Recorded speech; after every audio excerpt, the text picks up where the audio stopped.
Les réponses sans tabou, l'émission qui ouvre le débat sur l'avenir de la communauté juive, présentée par Rafi Marciano sur Judaïque FM.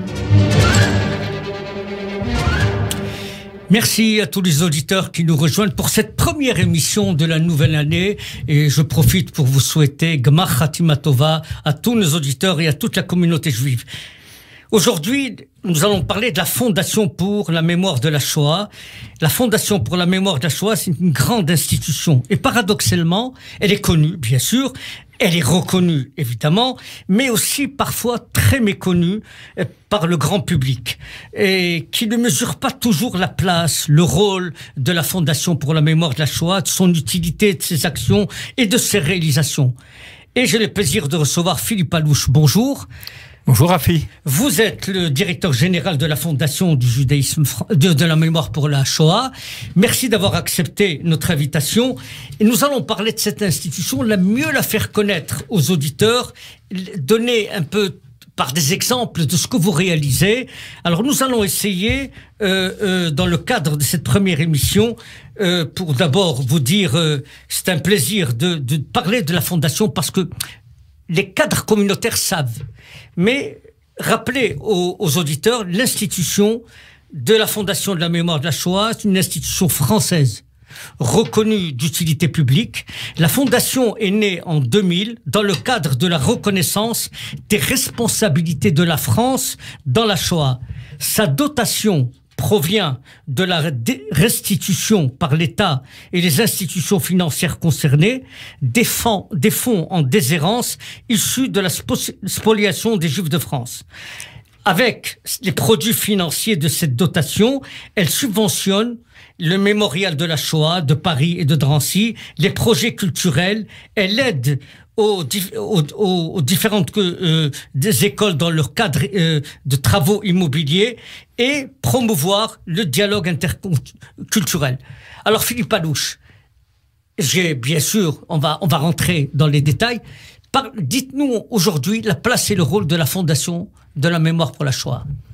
Écoutez, cher Rafi, vous nous avez très bien défini. On est effectivement une fondation reconnue d'utilité publique, et on est au confluent, je dirais, de la société civile, du monde juif et des pouvoirs publics. On est au milieu de ces trois ensembles importants, avec évidemment, compte tenu de notre histoire et de l'origine de nos fonds, un lien très fort avec le monde juif. Notre action, vous l'avez dit, c'est d'abord de soutenir le mémorial de la Shoah, qui est quand même, pour ceux qui l'ont connu avant 2005, c'est plus le même mémorial de la Shoah que l'ancien CDJC, qui faisait un travail tout à fait remarquable, mais qui n'avait pas les moyens d'accueillir des scolaires et d'accueillir du public comme il le fait aujourd'hui. Aujourd'hui, le mémorial de la Shoah accueille plus de 280 000 personnes par an. Donc c'est quand même considérable, dont un nombre important de scolaires et de professeurs. Ça, c'est la première action. Et la deuxième action, cher Rafi, vous l'avez dit, c'est le financement de projets dans différents domaines dont on va parler, mais on finance à peu près 300 à 400 projets par an. On cofinance d'ailleurs, parce qu'on finance jamais tout seul, et on en est maintenant à plus de 4700 projets soutenus. Et vous financez parfois, à travers le fonds Garda, l'immobilier des écoles, c'est-à-dire la rénovation des écoles. C'est ça, les gros travaux de rénovation, et on aide, je tiens à le dire, tout type d'école. Il faut simplement que ce soit des écoles sous contrat avec l'État, hein, ça c'est notre règle, j'allais dire, première, mais ça va du groupe Bet Rivka, de la mouvance Toubavitch. Toute tendance confondue. Voilà, exactement, à l'école juive moderne, à Lucien de Hirsch, à Maïmonide, toute tendance confondue. Est-ce que vous direz aux auditeurs que, en réalité, la Fondation pour la mémoire de la Shoah, c'est l'espace privilégié de rencontre de tous les courants et de toutes les sensibilités de la vie juive, de manière à aider tous ces courants de la vie juive? Alors, cher Rafi, c'est exactement ça. C'est effectivement parler et permettre à tous les moyens, à tous les niveaux et les facettes du judaïsme français de s'exprimer. Mais je dirais c'est même au-delà. Et ça, c'est très important. Nous ne sommes pas juridiquement une institution juive. Je dis tous les liens forts que nous avons. Et notre mission première, je ne l'oublie pas, c'est de s'adresser au monde, à la société française en général. Le sujet, qui est quand même notre sujet majeur de la mémoire de la Shoah, ne concerne pas de prime abord les juifs. Il concerne d'abord le monde non juif, les écoles du secteur public, du secteur privé de toute obédience, qu'il soit catholique ou laïque. C'est pour ça que vous financez des voyages pédagogiques pour la mémoire à Auschwitz. Voilà, 100 de voyages par an. On fait partir plus de 5000 élèves et professeurs par an grâce au financement de la Fondation, au cofinancement encore une fois, parce que ce sont des écoles qui font l'effort de trouver des financements pour mener ce projet. Et je dois dire qu'on n'a jamais eu autant de demandes. Ça, c'est très positif de le savoir. Les professeurs du secteur public sont de plus en plus intéressés par la mémoire de la Shoah. Mais pour en revenir à ce que vous disiez, Rafi, c'est vrai, et on peut s'inspirer de ce que faisait et ce que fait toujours cette grande institution qui avant s'appelait le Centre communautaire de Paris et qui maintenant s'appelle les CUJ, de dire nous nous adressons à tous les types de juifs. Il n'y a pas d'exclusif contre tel ou tel. Et pourquoi on fait ça? C'est simple, je vais le dire sans dramatiser, mais il faut toujours avoir en tête que pour les nazis, il n'y avait pas différents types de juifs. Ils ont malheureusement massacré aussi bien les juifs laïcs que les juifs orthodoxes. Donc on a vraiment ça, et Simone Veil et David de Rothschild, qui sont nos 2 présidents successifs, ont bien ça en tête, de dire nous sommes là au service de la société française, mais aussi au service de tous les types de judaïsme. C'est d'ailleurs dans les statuts de la Fondation. Et l'idée, c'est que vous financez des projets culturels. Comment peut-on être éligible un dossier? Bon, vous allez me dire, vous allez sur le site, vous allez remplir, mais c'est parfois très compliqué. C'est le parcours du combattant. Est-ce que vous avez conscience? Est-ce qu'on vous le dit d'abord? Oui, on nous le dit, mais on entend effectivement les critiques. On est sûrement perfectible.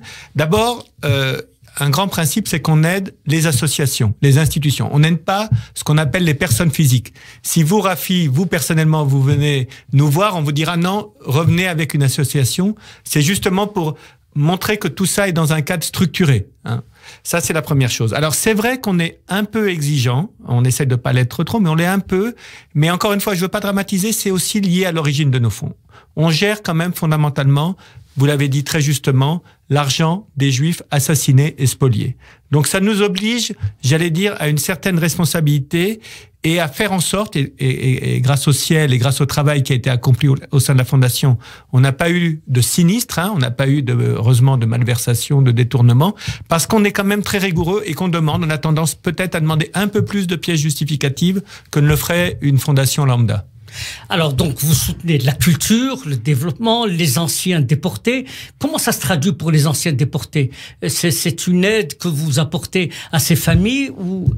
Alors, sur les anciens déportés et les anciens enfants cachés, parce que en matière médico-sociale, le plus gros de notre public, c'est normal, il y a malheureusement de moins en moins de déportés, le plus gros de notre public en matière sociale, ce sont les anciens enfants cachés qui aujourd'hui arrivent à des âges 80, 85, au-delà, où malheureusement, on commence à rentrer... On peut rappeler pour les auditeurs ce que c'est que les enfants cachés, peut-être Philippe Alouche? Alors, les enfants cachés, c'est ces enfants qui étaient très jeunes au début des années 40, au moment de l'occupation, qui n'ont pas connu la déportation, qui ont réussi à être cachés soit à Paris, soit dans des couvents quelquefois.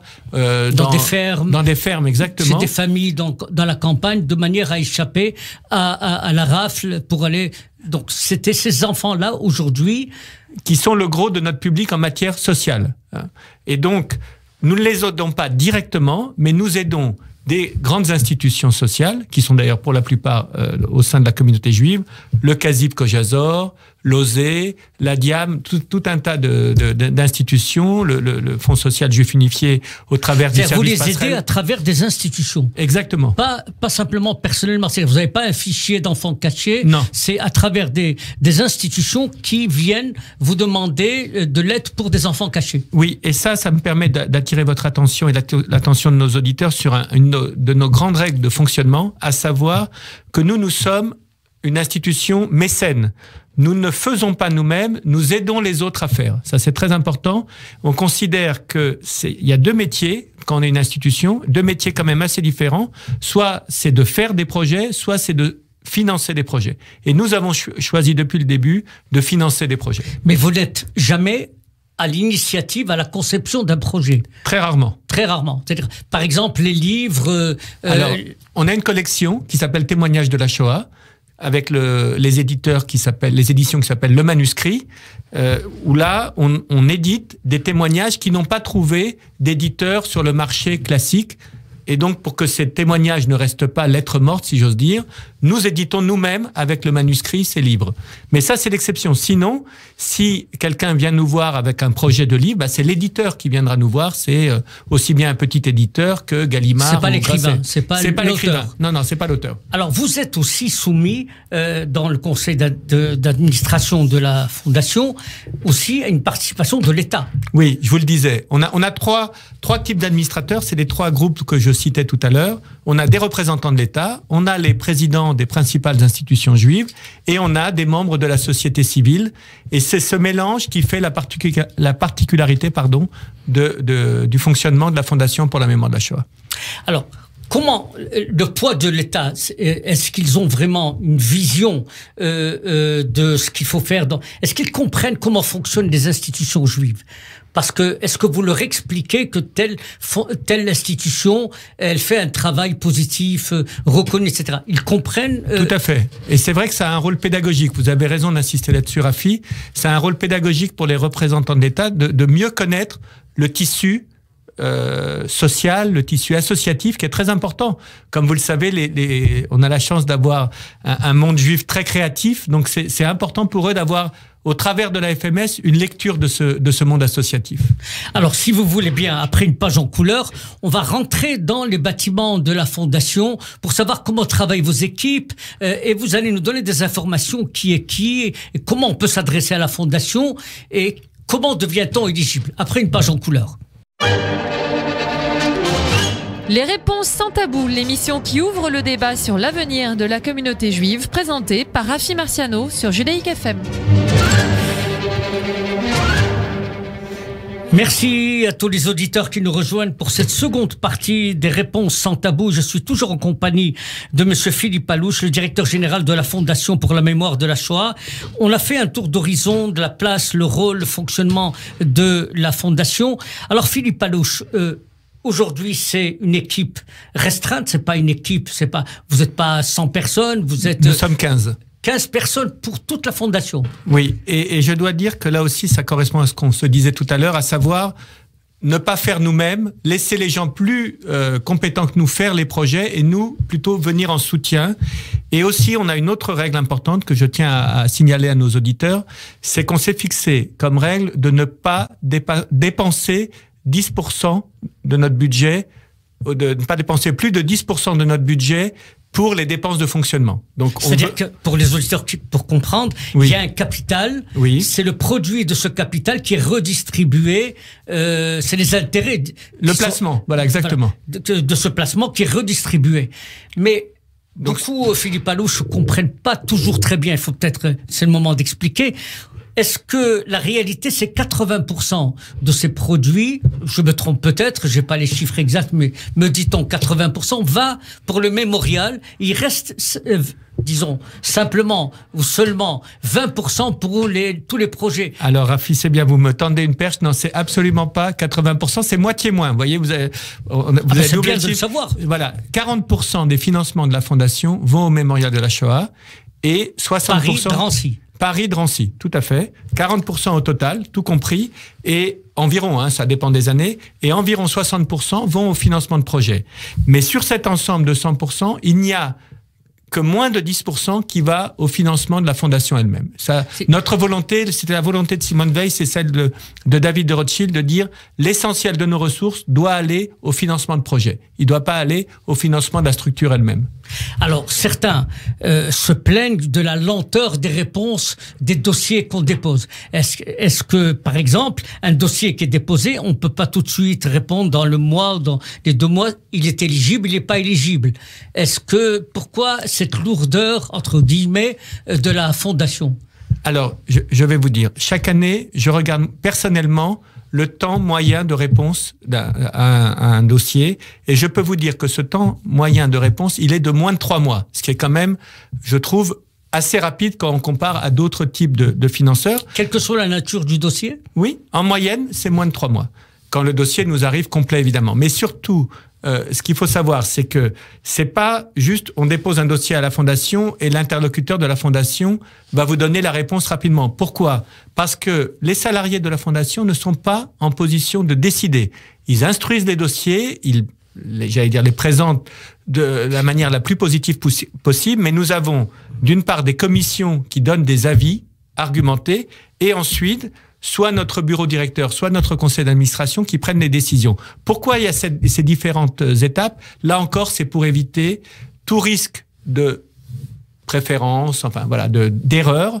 Et on a un grand principe aussi à la Fondation, c'est le principe, pardon d'employer un mot un peu compliqué, mais le principe de collégialité. Ça veut dire que c'est pas une personne qui décide, que ça soit positivement ou négativement, c'est toujours un groupe de personnes et si possible même plusieurs groupes pour être sûr qu'on ne s'est pas trompé. C'est très important que les auditeurs, Philippe Alouche, comprennent qu'il y a une rigueur et une extrême attention à chaque dossier. Est-ce qu'il y a des associations, des institutions non juives qui font appel à vous? Oui, et heureusement. Je vous dis, par exemple, en matière de voyage pédagogique, l'essentiel des voyages que nous aidons sont des collèges et des lycées publics. En matière d'histoire, il y a tous les éditeurs, par exemple, ou toutes les structures universitaires. Je dirais, en mémoire, il y a aussi un certain nombre de producteurs audiovisuels qui s'adressent à nous. Donc, on n'est pas uniquement tourné, et vraiment il faut bien avoir ça en tête pour nos auditeurs, on n'est pas uniquement tourné vers la communauté juive, même si nous sommes conscients de nos responsabilités vis-à-vis de cette communauté. Les auditeurs comprennent que c'est une fondation française. Oui. Voilà, c'est donc créé avec l'État, mais est-ce qu'il y a des institutions, par exemple, israéliennes qui s'adressent à vous? Oui, par exemple, nous aidons régulièrement Yad Vashem, ce qui est une évidence, mais nous aidons aussi dans le domaine social. Je pense 2 associations que j'ai en tête, une qui s'appelle La Tête, qui est une grande institution humanitaire en Israël et qui a un programme spécifique que nous avons conçu avec eux en faveur des survivants de la Shoah, et une autre association plus petite qui s'appelle Alumim, qui est une association composée justement des anciens enfants cachés dont on parlait tout à l'heure, Rafi, et les anciens enfants cachés qui aujourd'hui vivent en Israël et qui peuvent être quelquefois dans le besoin pour des prothèses dentaires, des lunettes, racheter un nouveau frigo, et ça, au travers de cette association, nous aidons ces anciens enfants cachés. Alors, on a bien compris, Philippe Alouche, que vous agissez sur le culturel, vous aidez le mémorial de Paris, de Drancy, vous intervenez également pour les enfants cachés, vous intervenez sur le pédagogique, et vous intervenez aussi. Les auditeurs sont très sensibles quand on sait que la Fondation pour la mémoire de la Shoah a aidé de nombreuses écoles dans le cadre immobilier, dans la rénovation des écoles. Vous avez ce souci de l'éducation aussi. Ah, c'est majeur pour nous. C'est vraiment depuis à travers le Gordin, à travers la commission Gordin. À travers la commission Gordin pour l'éducation juive, sachant qu'on a aussi d'autres projets qui sont pas des projets immobiliers. Je pense à un projet que vous connaissez certainement, cher Rafi, le projet L'Amorim. On l'aide au travers de la fondation. C'est la formation des enseignants de Kodesh. Voilà. Et il y a d'autres projets de ce style que je veux dire que, Philippe Alouche, la Fondation a aussi un souci de développer l'éducation juive dans tout son panel d'intervention. Oui, alors pour tout vous dire, c'était pas dans nos statuts initiaux, mais en cours de route, on s'est rendu compte que c'était effectivement très important, et on a fait un amendement à nos statuts pour faire rentrer spécifiquement l'éducation dans nos missions prioritaires. Alors, est-ce que les présidents des principales institutions font partie de ce CA est-ce qu'ils ont leur mot à dire, entre guillemets? Est-ce qu'ils interviennent? Est-ce qu'ils peuvent influencer? C'est ça, c'est pluraliste. Exactement, et on essaye d'avoir les différentes tendances du judaïsme français au travers des grandes associations. On peut les citer: le CRIF, le Fonds social, l'Alliance israélite universelle, l'OSE, voilà, le consistoire, et aussi des associations qui sont plus tournées vers la mémoire, telles que les Fils et filles des déportés juifs de France, représentés par Serge Klarsfeld, et l'Union des déportés d'Auschwitz, ainsi que le comité français pour Yad Vashem, qui est présidé par Pierre-François Veil. Alors, donc, ces personnalités prennent part dans les réunions du conseil d'administration. Totalement. Et ils ont leur mot à dire sur les orientations, sur les définitions, mais les commissions. Vous avez dit tout à l'heure, on est passé un peu trop vite, quand on dépose un dossier, il y a une commission spécialisée avec des experts qui étudient le dossier que je propose à la Fondation. Exactement. Et donc là, ça permet d'avoir une expertise objective de telle et telle demande. C'est tout à fait ça. On distingue la partie expertise précise et objective, telle que vous l'avez dit, et la dimension plus politique qui est au niveau de notre conseil ou notre bureau, où là, vous avez les grands présidents que vous avez cités et les représentants de l'État, ainsi que quelques grandes personnalités. Alors, on entend parfois, Philippe Alouche, que les finances baissent. Bon, ça c'est la conjoncture internationale fait que les taux d'intérêt baissent, etc. Mais est-ce que vous sentez que la demande en même temps elle augmente? Elle augmente, tout à fait. Alors donc vous êtes pris dans un engrenage. Comment la Fondation pour la mémoire de la Shoah apporte des réponses dans ce cas-là? Vous diminuez les fondations, vous diminuez les subventions.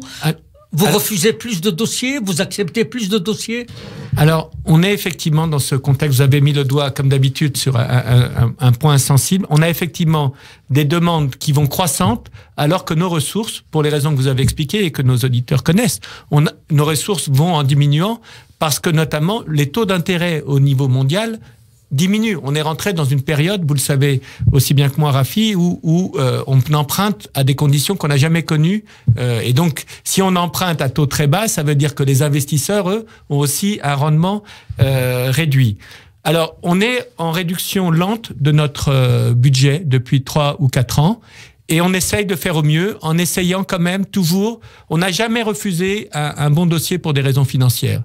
Mais disons que quand un dossier est peut-être un peu plus tangent, on va être un peu plus rigoureux qu'on aurait pu l'être peut-être il y a 2 ou 3 ans.